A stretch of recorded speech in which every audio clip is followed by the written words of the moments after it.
In an ideal world, the prison system should be a place where those who have made grave mistakes in their lives are given help and support they need to be able to be reformed. A place where those who fell between the cracks of society are given a chance to turn over a new leaf in life and be reintegrated into the community. However, we, nor those in the world to follow, live in an ideal society. Our prison systems aren't perfect, and those who do leave the confines of a penitentiary as a free person may leave with some resentment toward the very government that put them there in the first place. Whether or not these feelings of betrayal, mistrust, and resentment are valid are up for debate, but today we're going to look at 3 couples, 2 from Fallout and 1 from real life, and Fallout as well, I guess, that for one reason or another resorted to a life of crime.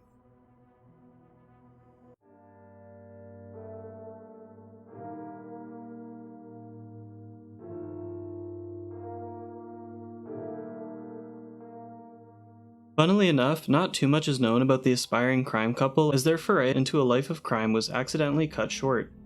While sometimes mistaken as copycats of another infamous crime duo, Vikki and Vance started their crime spree a full 2 days prior to Bonnie and Clyde robbing their first bank in 1932. The pair's notable crimes include the likes of shoplifting, check cashing fraud, and driving off without paying for gas. But in the wise words of Primm Slim, crime is crime. No matter how small the deeds were, Vikki and Vance were wanted by police just the same. Now, I don't want to get too much further into the tale of Vikki and Vance without addressing the obvious design inspiration for the pair being the real-life infamous crime couple, Bonnie Elizabeth Parker and Clyde Chestnut Barrow. I think their tale, and especially the media coverage of it, will give a good amount of insight into the whys of Vikki and Vance. I can already hear the question, and I had this question myself initially too. If all Vikki and Vance did was petty theft, why are they such prominent figures in Primm, with a casino named after them? I will do my best to answer this question soon, but first, let's take a look at Vikki and Vance's real-life counterparts, Bonnie and Clyde.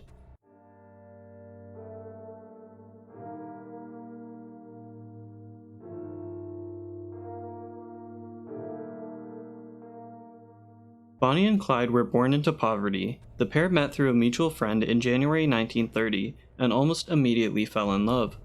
A few months after their first meeting, Clyde was sent to the East Ham prison farm for auto theft at the age of 21.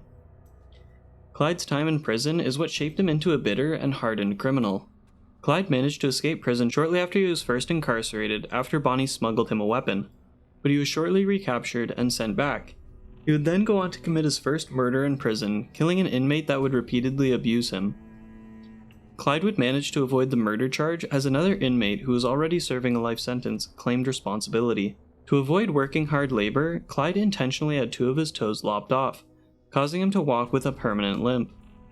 Unfortunately, in a twisted form of fate, Clyde was released on parole 6 days after losing these appendages, after his mother had successfully petitioned for his release. His sister was quoted as saying, "Something awful sure must have happened to him in prison because he wasn't the same person when he got out." Fellow inmate Ralph Fultz said that Clyde changed from a schoolboy to a rattlesnake. After spending just under 2 years behind bars, Clyde was a free man again. He would spend his time as a free man robbing stores and gas stations with the goal of collecting enough money and firepower to launch a raid against those who imprisoned him in the first place. He wanted revenge against the prison system that subjected him to the abuses he faced while behind bars. After Bonnie and Clyde were reunited, and after a few more run-ins with the law, the couple would join Clyde's brother Buck, his wife Blanche, and a man named W.D. Jones, forming the Barrow Gang. This 5-person troupe would go on to not only commit several bank robberies, but also be front-page news in many media outlets. The group's escapades garnered national attention.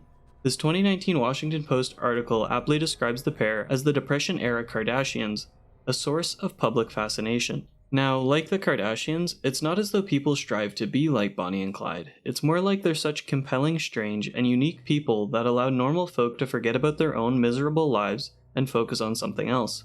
You know, life in the 30s wasn't great. The poems that Bonnie wrote and the photos that she left at crime scenes allowed the general public to take a peek into the lives of the criminal couple. A couple that disregarded laws and what society deemed was right. A couple that felt like the systems of the government had failed them, a sentiment that was quite common in the Great Depression era of the 1930s. Public perception of Bonnie and Clyde changed from lovers on the run from the woes of society to twisted, murderous gangsters pretty quickly when a news article depicting the brutal slayings of two highway patrol officers began to surface. Even still, when the law caught up with the pair and the police ambushed them, shooting up their car with bullets, the people still cared, with more than 10,000 people showing up for their funerals. Their stolen, bullet-riddled car was dubbed the Death Car, and then taken on tour across the country. Now, the car sits in the lobby of Whiskey Pete's Hotel and Casino in Primm, Nevada. Primm, Nevada. Hotel and Casino in Primm, Nevada. Let's get back to Fallout. It's no surprise that the Vicky and Vance Casino is based on the real-world locations of Whiskey Pete's and the Primm Valley Resort and Casino.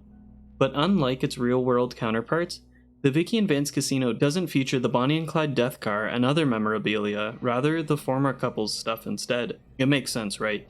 You'd find Vicky and Vance stuff at a Vicky and Vance Casino? This is some pretty interesting alternative history. It seems as though the people of Primm and Fallout were more infatuated with the Vicky and Vance crime couple instead of Bonnie and Clyde. I have some theories why, and I'll get to that, but first, let me finish the tale of Vicky and Vance. Where were we? Oh yes. Crime is crime. You see, Vicky wanted to live an extravagant lifestyle as evident by her sense of style. However, her taste in clothing was also expensive. Many people believe that her expensive tastes are what brought the pair to becoming career criminals in the first place. However, with Vance, despite touting the appearance and stylings of a gangster, he seemed almost anything but. His sense of fashion was described as lacking compared to his partner, and his notorious 9mm submachine gun had never fired a shot. The duration of the couple's crime spree was short-lived. On the way to cash in a fraudulent check at a Plano, Texas bank, the pair accidentally drove into the middle of a police shootout between authorities and a group of bank robbers. The crossfire between the two parties tore the car and both occupants to pieces. The only consolation was a police apology the following day. And that therein ends the tale of Vicky and Vance. Petty thieves on a short-lived crime spree, immortalized forever at a casino that was named after them. But why does the casino tout Vicky and Vance mementos instead of Bonnie and Clyde, like their real-world counterparts do? We know that Bonnie and Clyde existed in the Fallout universe, so why aren't their souvenirs in the casino and hotel instead? Well, let me go over some theories. I should note that this is all my own speculation from what we know from the games and the world of Fallout. I encourage you to form your own opinions and reasons. Okay, Bonnie and Clyde garnered a cult following for their unabashed disregard for the law. They personified some of the public's feelings about the government. Life was horrible during the Great Depression.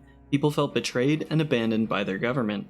Being able to read about and see the exploits of two young lovers in the news gave them their much-needed distraction from just how utterly shit the world was. And it stayed this way in the Fallout universe too. My theory goes that Bonnie and Clyde did get the same cult following in the Fallout universe as they did in the real world. However, at some point in the world of Fallout, the government made this realization that the story of Bonnie and Clyde represented the idea of mistrust and lack of faith in the government. The higher-ups didn't want this openly anti-government display to be seen by the public anymore. The government sought to remove it, and where normally the right to free speech and the history surrounding the crime duo would protect the display, in the Fallout universe we know that government suppression was common. Examples of this are things like the strikebreaker robots in Appalachia that would attack those who peacefully protested, the Vigilant Citizen Hotline where you could report your neighbors for being suspected traitors, and the government discouraging peaceful assembly, taking advantage of the public's paranoia surrounding the new plague. Removing a piece of history that preaches the ideas of government distrust seems very on-brand for the United States of America in the Fallout universe, and the resulting replacement? Well, why not Vicky and Vance? They're a crime duo from around the same time. The message or theme for the Vicky and Vance tale is a lot more palatable for the government. The moral of the Vicky and Vance story? Don't do crime, not even blue-collar crime, or else the fates will have you drive into your own death. Or heck, here's a curveball for you. What if Vicky and Vance were never real people in the Fallout universe? What if the tale of Vicky and Vance was fabricated and the trinkets that are on display at the casino are actually Bonnie and Clyde stuff, but are presented as Vicky and Vance's because of what I was saying before, government suppression? That way, the casino and resort can keep the same display, they just have to change the backstory. And with that, the casino also adopted a new name to remove any shadow of a doubt regarding what's displayed there. Anyway, like I said before, this is just a theory and speculation. And once again, funnily enough, the tale of Vicky and Vance doesn't end here. The final part of the couple's story takes us to another, more post-apocalyptic, aspiring crime couple.